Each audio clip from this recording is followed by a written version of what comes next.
So polynomial functions, extrema, and inflection points. Okay, y'all, I understand that this looks really, really, really, really confusing. Okay, don't get overwhelmed by what that says. All right, where n is a positive integer, a sub n cannot equal 0, and a sub 0 is a constant. Basically, your leading term here is going to be that a sub n x to the n. Your degree is going to be n, and your leading coefficient would be a sub n. Constants are polynomials of degree 0. In other words, 5 can be written as 5x to the 0 power. We don't write it that way, but they can be written that way.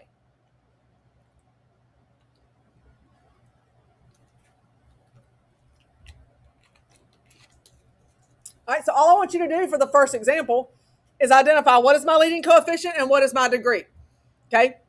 They aren't all written in standard form. Standard form is the way you want to write them. These just are not all written that way. But standard form is where it is in decreasing order for your exponents. Okay? So if I look right here at letter A, what is my leading coefficient? 3, and then my degree would be 4. So the leading coefficient is just the number on the highest exponent term. Okay, so like for B, don't tell me my leading coefficient is 12. It is not. What is my leading coefficient? -7. And my degree would be 3. All right, so then for C, what is my leading coefficient? 4. It's the only number we have, but what is my degree there? 0. If it was 1, it would be 4x. X hasn't understood 1. Is everybody good? So if there's no x there, that's x to the 0 power square. We talked about it right there. All right, so y'all did extrema, I know, in Math 3, I'm pretty sure. Okay, extrema are your minimums and maximums of a function. These are what we call our turning points. That's where the graph changes slope. And what I mean from that is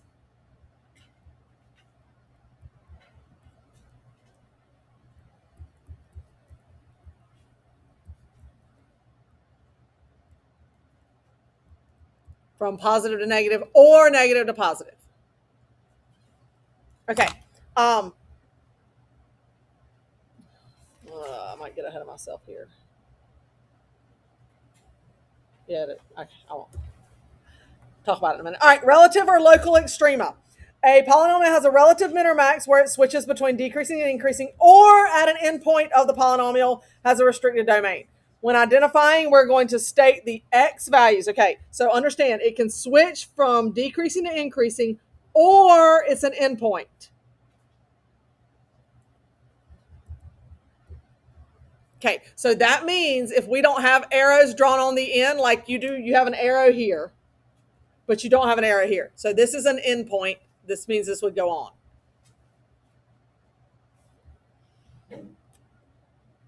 Okay, so for local minimums or maximums, we're going to state the relative or local extrema is the x values where it occurs. All right, so let's look at this graph right here beneath this. All right, I have an endpoint here. I have a maximum here, or a turning point. I have a minimum. I have a maximum, and then this is going to go on. So switches between. So see right here, we are doing what? Increasing, and then we're going to switch to decreasing, and then we're going to switch to increasing and switch to decreasing. So which ones of those would be minimums? -4 and 0. Those are our minimum values. Which one of those will be maximums? -2 and 3.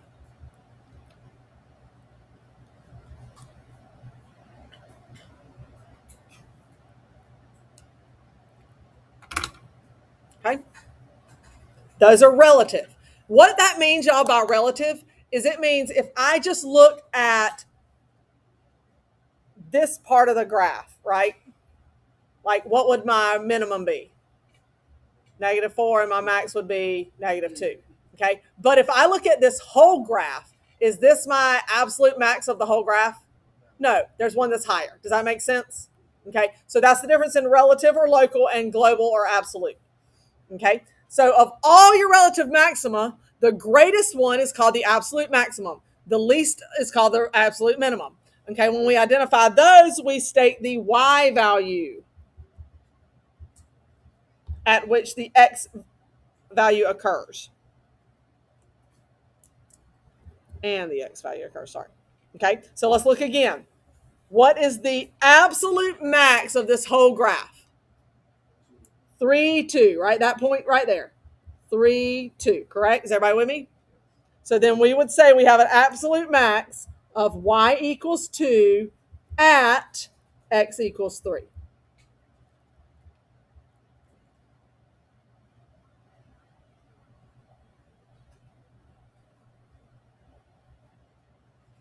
All right. Do we have an absolute min? Okay. It looks like we do, but what did I tell you that has on it? An arrow. What does that mean that graph's going to do? Keep going this way. So do we have an absolute minimum? No, we do not have an absolute minimum. So that does not exist.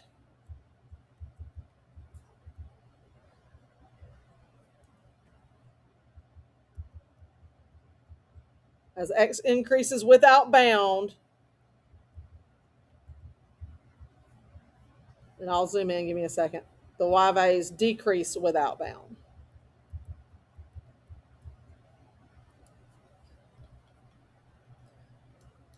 All right, when I say increases without bound and decreases without bound, what values do you think I'm talking about? Okay, increases without bound means we're going to approach positive infinity. Decreases without bound means we're going to approach negative infinity. So what this graph is saying here, if I look at the graph, it's saying as my x values get bigger, so as my x values continue to go over towards positive infinity, my y values are going to continue to go down towards negative infinity. That's what this statement right here is stating. What time we get out? 12 o'clock. All right, next page. Again, Extrema is not on your first quiz. Huh. We should. All right, so looking at the graph, relative min, relative max, absolute min, and absolute max. All right, so when I look at a relative min, both of these are arrows. Both of these are arrows. Okay, so would I have a relative min? No. Would I have a relative max?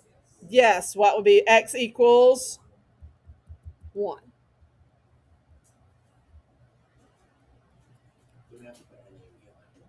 You can put none. Yeah. Or no, or whatever. As long as it tells me that does not exist, something like that. Yeah. All right, absolute min. Is there an absolute min? No, because again, it's both going on forever. Is there an absolute max? What is it? Y equals 3 at x equals 1. All right, so you take a couple minutes and I want you to try B. You take a couple minutes, I want you to try B.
Since we're doing like a relative, not a local number, I would only need to put one x, right? Instead of putting two like we did right here.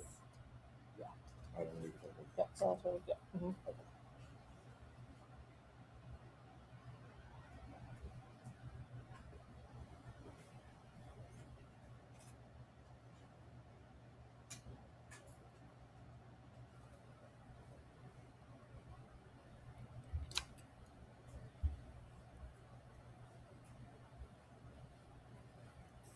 All right. What's your relative minimum for B?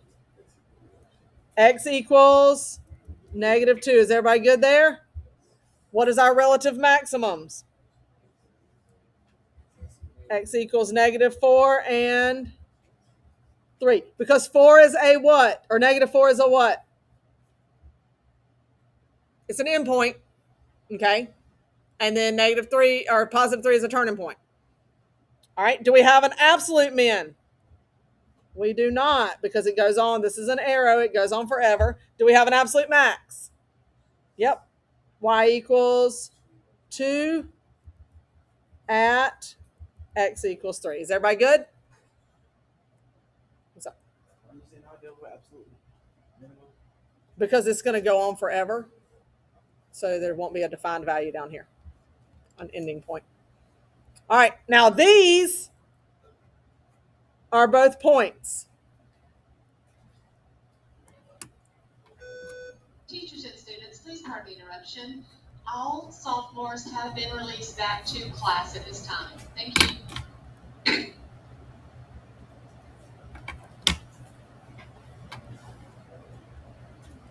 All right, so this time, do we have relative minimums? How many of them? We have 2. We have -3 and 3. -3 and 3. Those are both relative minimums. What about relative maximums? We have 3 of them. We have -4, 0, and 5.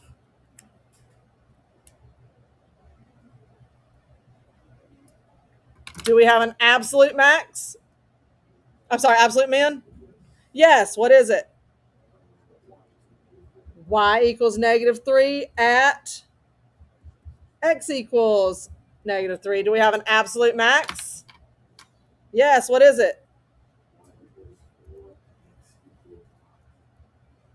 Are we good? All right. So, fun facts about polynomials. You probably do not find them fun at all. It's okay. Fun facts about polynomials, okay, is that between any two real zeros of a polynomial, there must be at least one local or relative extrema.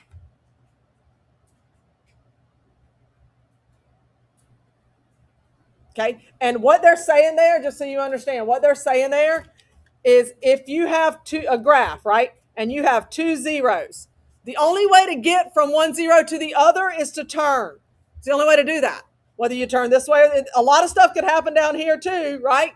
But at least there's got to be at least one place it turns to get back through that other zero. Okay.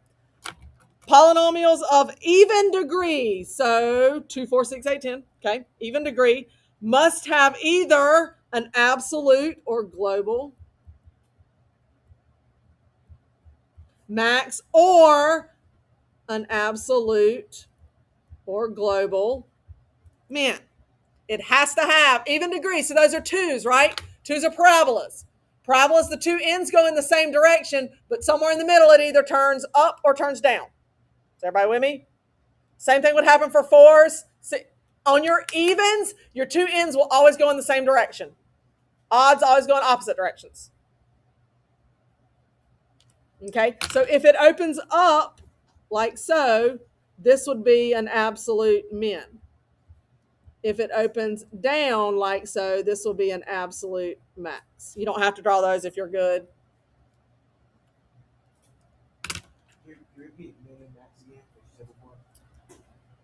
If it opens up, the min's going to be like the bottom value. If it opens down, the min's going to be the max is going to be the top value. All right, the maximum number of turning points. This is what I was going to hint at earlier, and I didn't because I knew I'd get to it later. The maximum number of turning points that a polynomial can have is exactly one less than its degree.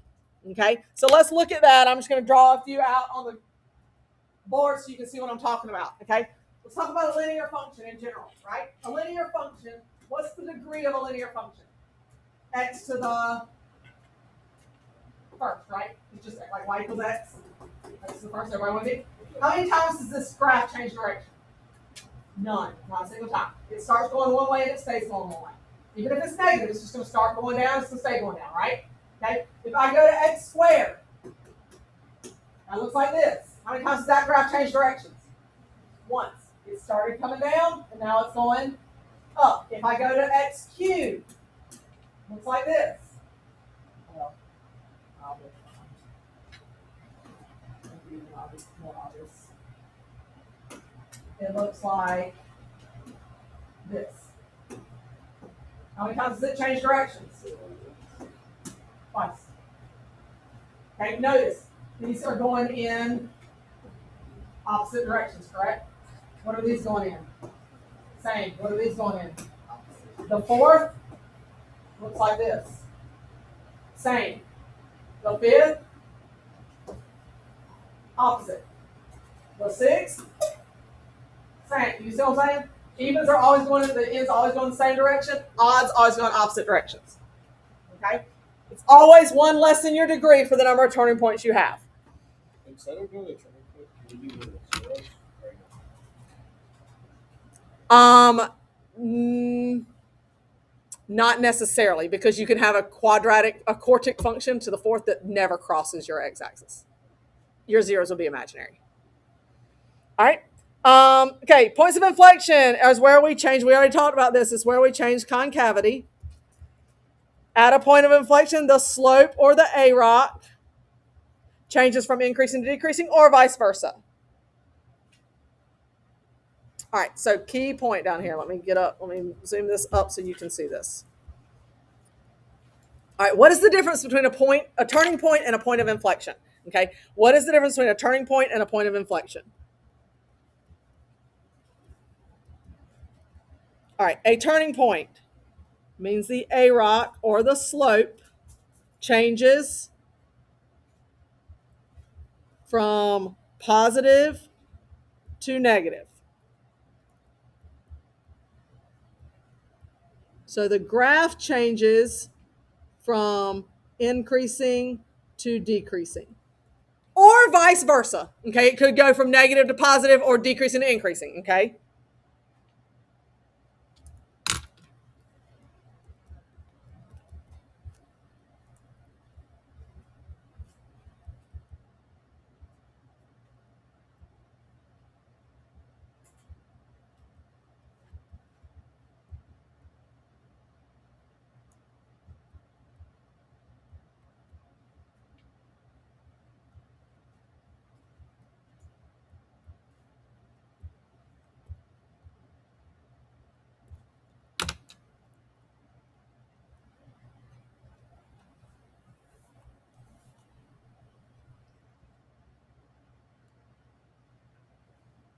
Okay.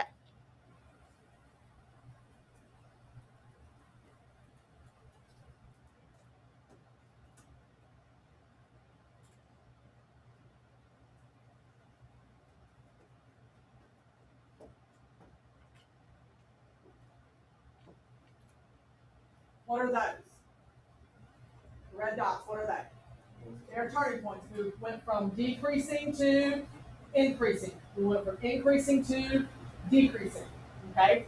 But this right here would be our point of inflection because our graph changes from concave up to concave down. Is everybody with me? Okay, so two turning points, but only one point of inflection. Points of inflection are concavity. Turning points are slope. Is everybody with me?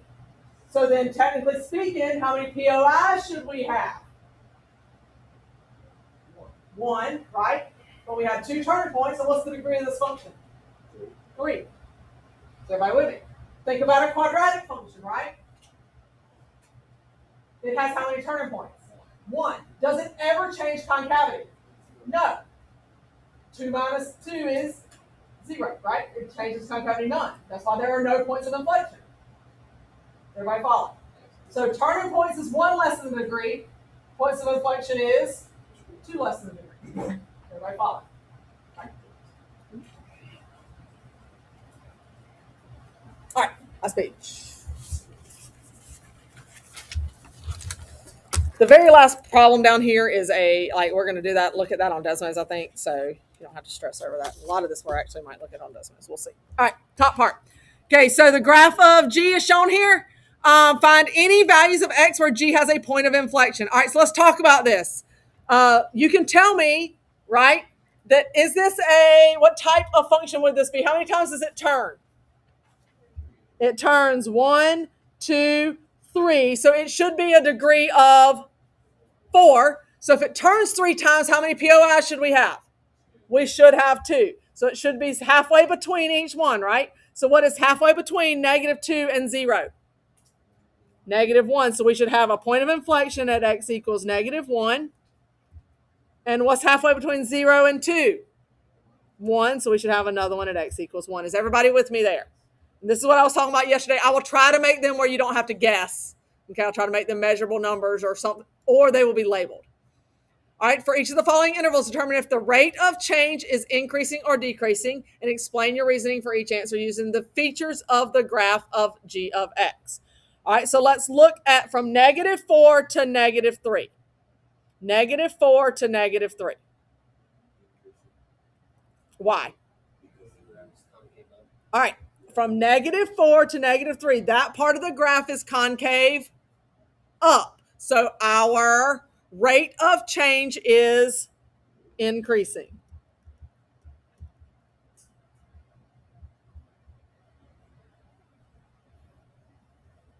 What about -1 to 1? It is decreasing because it is concave down.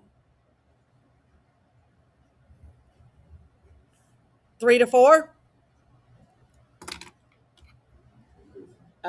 Increasing because it is concave up.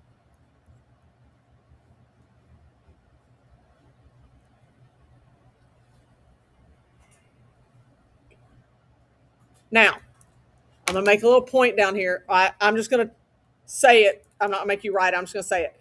If I look from -4 to -3, my rates are, you said they're increasing, right? Because we're concave up, correct? But are my rates positive or negative? They are negative. So they are decreasing, though. The rate of change is a negative. So it's decreasing, but it's decreasing at an increasing rate. That is important. Okay, we'll hit it way more later on. Okay, so like right here, right, we are increasing and we are positive. So we are increasing at an increasing rate. Okay. All right. So point of inflection can occur at 3 different places: at a 0 with a multiplicity of 3, at the midpoint, and at the local extremum. And just as a reminder, the midpoint formula, you add your x's and divide by 2, add your y's and divide by 2. If you can't figure it out just by looking at it, that is the formula for the midpoint.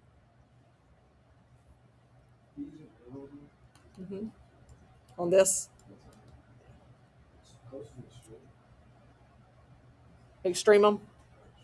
MUM?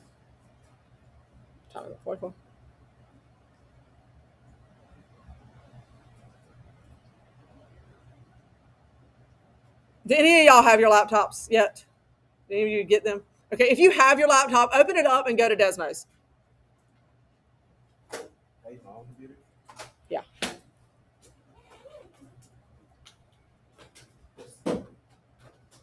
For today, if you have your phone and you have the Desmos app, you can get that out and use that. If you don't have the Desmos app, it's fine. You can get the Desmos app. It's really not bad. I have it on my phone, but I'm a nerd. So I am going to type this in and show it to you on the screen. So for the next several that are calculator active.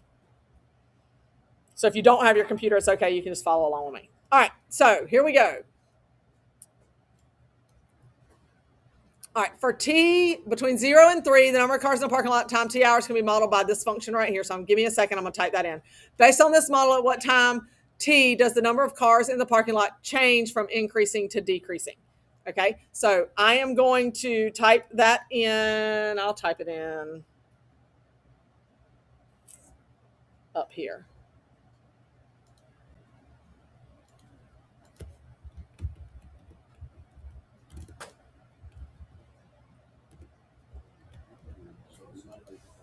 This one.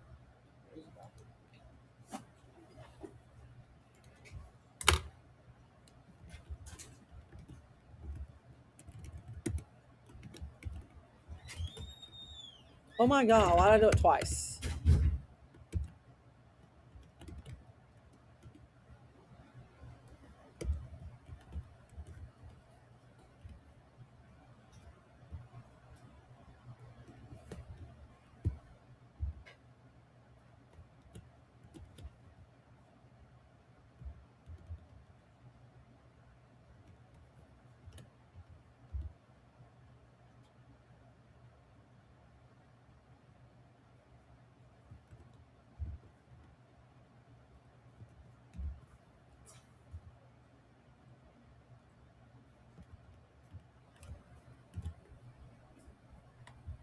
All right, here we go. So there's what it looks like. Okay, great thing about Desmos is it kind of puts these dots on there for you at several places. Okay, so we've got this one, we've got this one, okay, and so forth. All right, so let's look at, I forgot something. What did I forget? Ah, thank you. That'll be imperative a little bit. All right, there we go. Okay. All right, so all right, so we should know just based on what you learned today, right? If it is a fifth, how many turning points should it have? It should have 4. And how many points of inflection do you need? Is it not open? Go across the breezeway, right outside Coach Grace's room. So 4 turning points. How many POIs should we have? We should have 3. Okay, it's not what it asks, but let's see what it does. It says, based on this model, at what time t does the number of cars in the parking lot change from increasing to decreasing? Okay, so increasing to decreasing. So we are increasing. We're looking for a max, right? So that max is 2.446 or 445. Remember, you can do either. Okay, so that max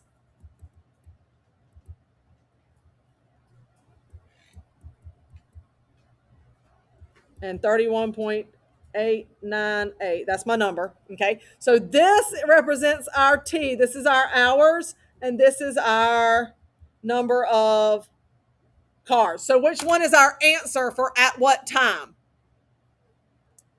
The 2.446 hours. All right, so do me a favor. If you have your computer, go ahead and type in number 1 down here for me. 2.898. But either way, it's not a big deal. All right, go ahead and type in your number 1 down here for me, negative 0.5x cubed plus 4x plus 1. I can't go back and forth on my screen.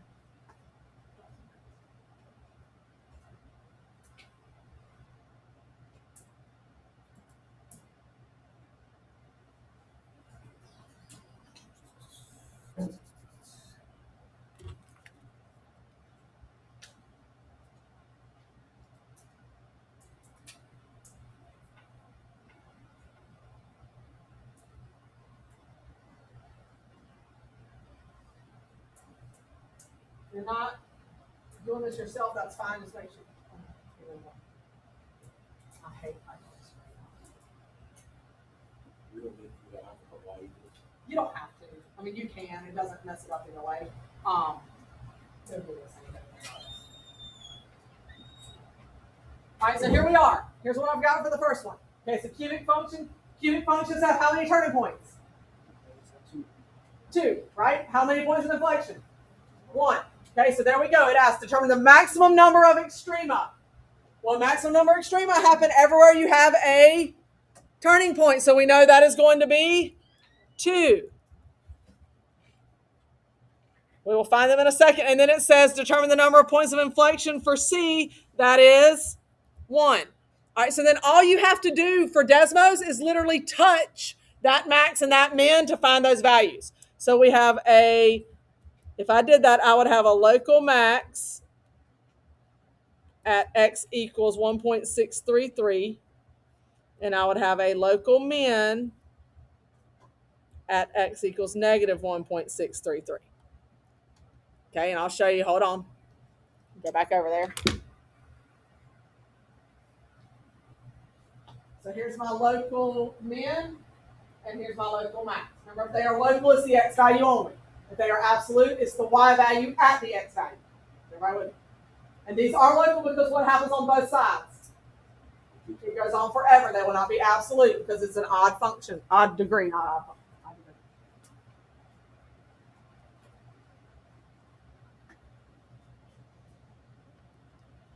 All right, go ahead and try number 2 for me.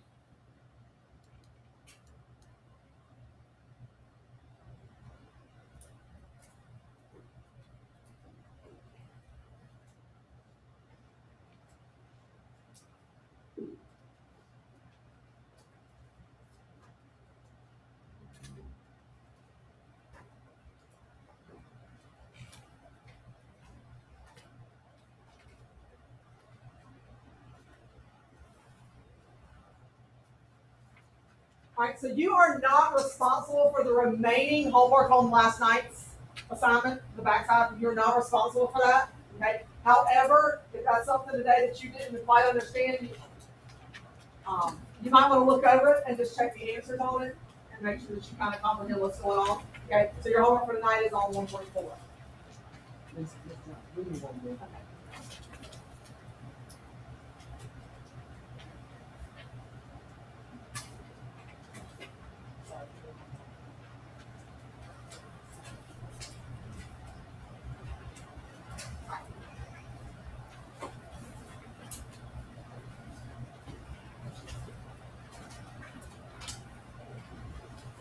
All right, what we got? What's our answer to A? 2, 1. Turning points or maximum number of extrema happens at their turning points, which is 1. Is there any points of inflection? No. What do we have? You should have had an absolute max. So y equals 4 at x equals 2. All right, and then check the very last one. Do the very last one.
All right, what's A on this one? You can do A without even having to do the problem. So 3 was C. Should be 2. All right, and here's what I have for B.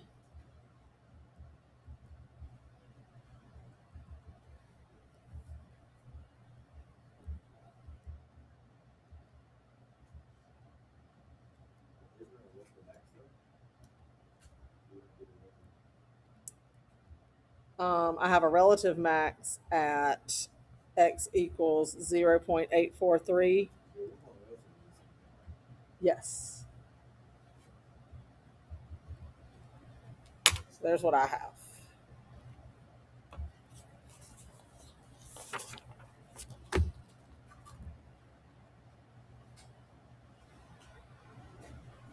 Let me stop this. Hang on, give me 1 second.